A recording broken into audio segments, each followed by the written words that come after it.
For its 20th edition, the International Festival of African Fashion has swapped its native Niger for Dakhla, Western Sahara. For Alphadi, the festival's founder and president, himself a designer, fashion is all about collaboration. It's a tool for forging communities and encouraging integration. This year, as ever, it's important for the continent to have a chance to put its best foot forward. After all, the world is watching. What's changed is that these days people listen to us.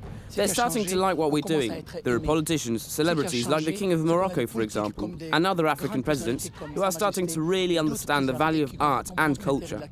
What's really changed is that people are no longer treating me like someone who simply wants to get women to undress.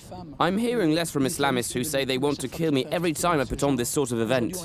Today, even the large banks believe in what we're doing. They want to support us. They want to help us in our attempt to provide solid education in the realm of culture and fashion. They know that it's something that can really help Africa. Since the first edition of FIMA in 1998, Alphadi's always kicked off the runway shows with his own collections.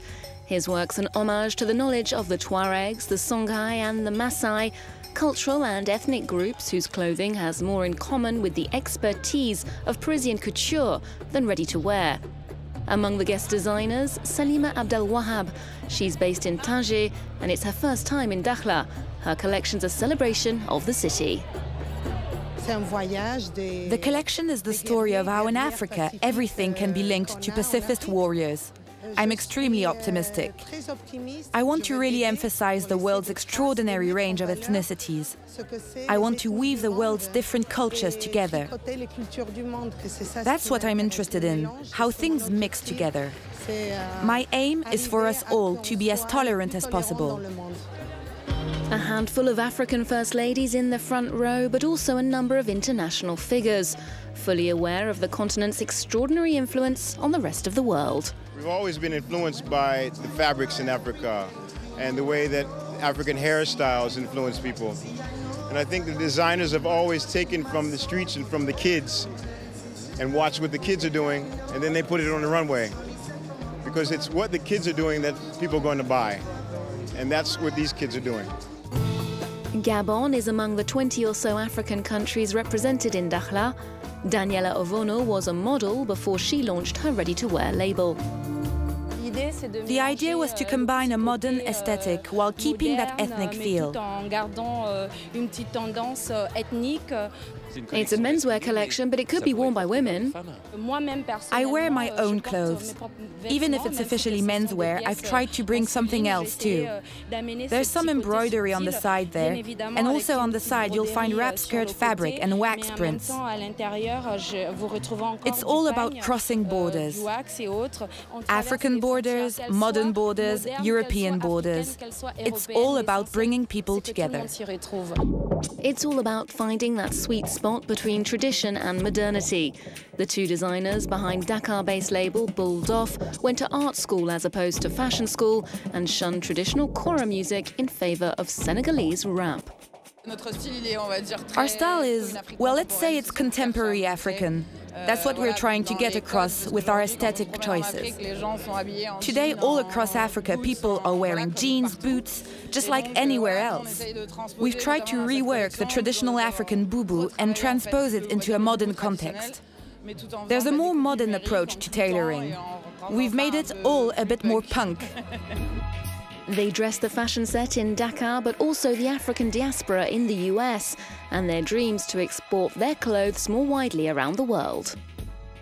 Before, we used to have to cook with whatever was in the fridge, so to speak. It was hard to get hold of certain fabrics in Africa. But we've since decided to make our own fabrics. It's about selling a contemporary vision of Africa. And we're not going to stop. We're going to keep innovating for decades to come.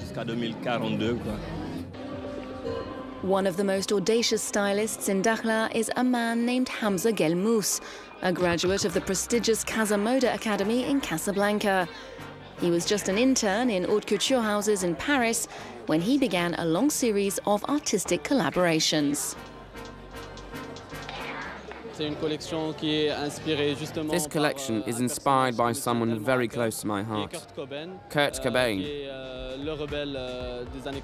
For me, he's the archetypal 90s rebel. His grungy music is juxtaposed with this whole haute couture universe.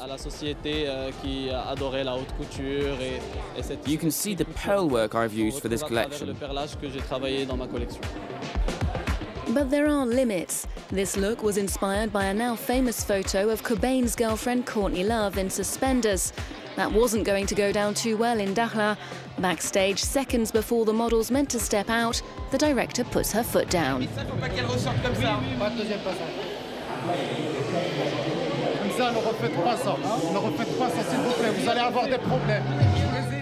You can play with sartorial codes, but perhaps not quite to that extent. This time success was snatched from the jaws of scandal with a simple piece of carefully placed fabric.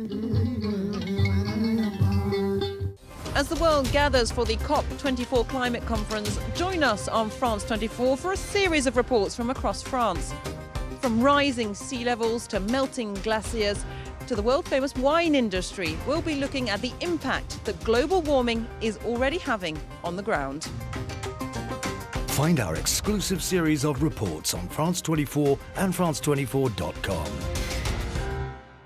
I'm Natalie Savarikas, and you'll usually find me in news, reporting on Greece's enduring financial turmoil and protests, but also the refugee emergency, here on France 24. Natalie Savarikas, one of the 200 France 24 correspondents around the world.